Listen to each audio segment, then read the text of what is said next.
Eric Burgess here with Music Marketing TV, and today we're going to be looking at the top 6 features of the Sonarworks Reference 4.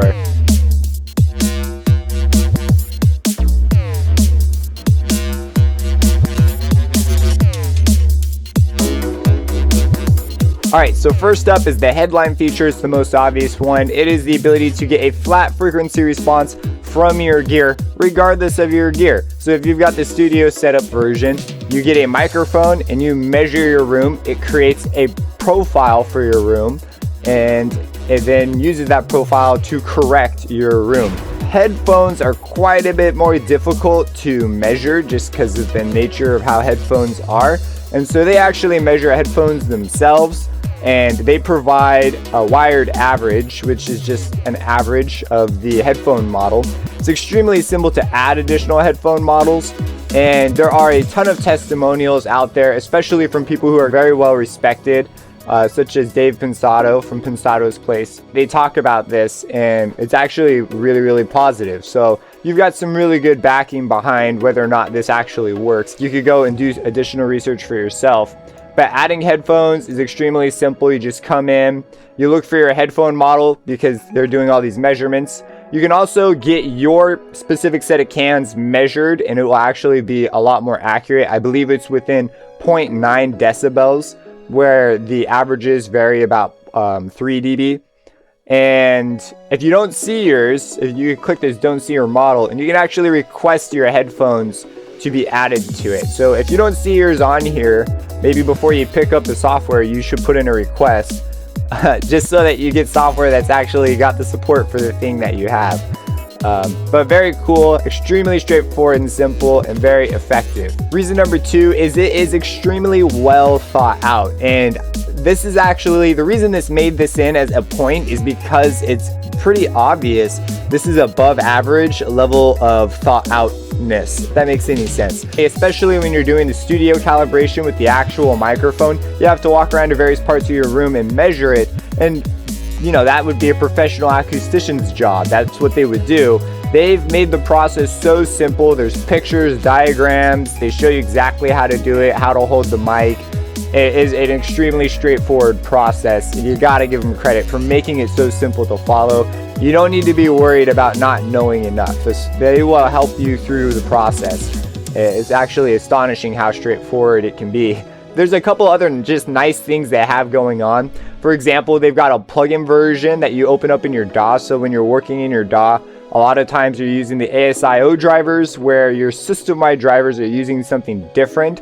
And so you need to have a separate plugin when you're working in the DAW. It also makes it extremely straightforward to turn it on and off and just hear it with and without it. So this is a system-wide version. Again, very straightforward. They've got a couple nice things, especially if you go into settings. This was something that I noticed. It was one of those things that it just proof that it was well thought out. If you go into notifications, you can turn these notifications on, and you can keep this thing as the default. So if you accidentally change it, a notification will pop up and say, hey, we noticed you changed this. You sure you want to do that? And every now and then, if you don't want to do that, you can come in, you can actually just disable it if you want to use some other audio driver for some reason. But it's just really cool that it's kind of hard to screw it up. You can't accidentally turn this thing off, and when you turn it off, you'll know that you're turning it off. Otherwise, you just assume that it's on. So some very cool things have been done, extremely well thought out. The fact that they separated these two things, very cool.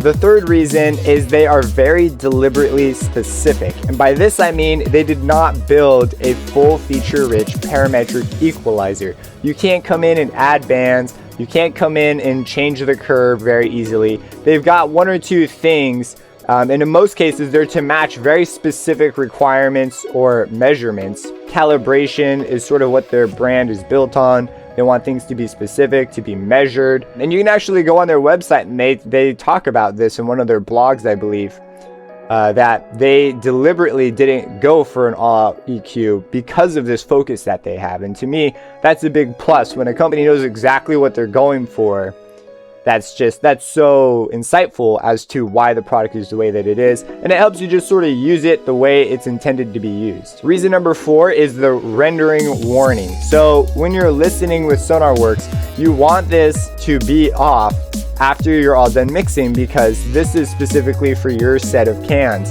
When you render out, you want it to go out to, it could be played on any system after that, so you don't want it to have the same EQ curve correction applied.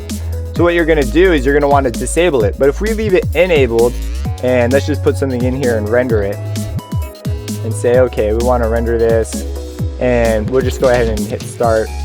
And look, you get this beautiful warning that says it wasn't bypassed, you should re-render.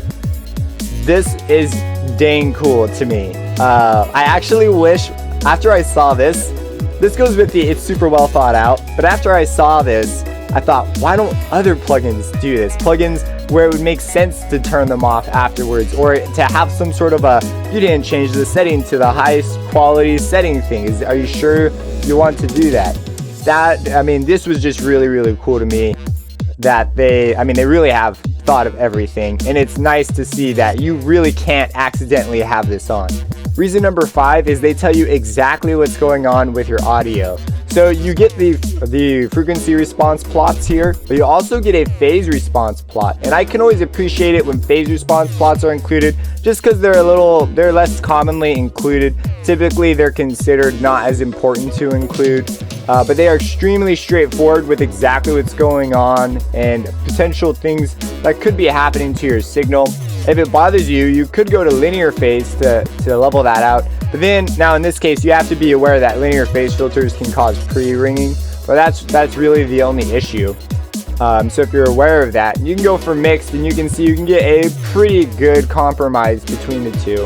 And you can easily see exactly what's going on with your signal. And I can appreciate just having just full transparency and seeing like, hey, this is what it was before, this is what we're going after, and this is what's happening in the middle. And then the phase plot sort of shows you these are potential issues that could occur because of how you've set this up. And this brings us to number 6, zero latency mode. So zero latency mode is exactly what it sounds like. You could put it on your chain and it will cause no extra latency. So if you have this on just by default and you forget you have it on while you're tracking, you won't notice, because there won't be any latency between you hitting the keys and it coming out. Now you could have something else in your chain, and also depending on your buffer size, there could be latency, but it won't be caused by Sonarworks reference 4.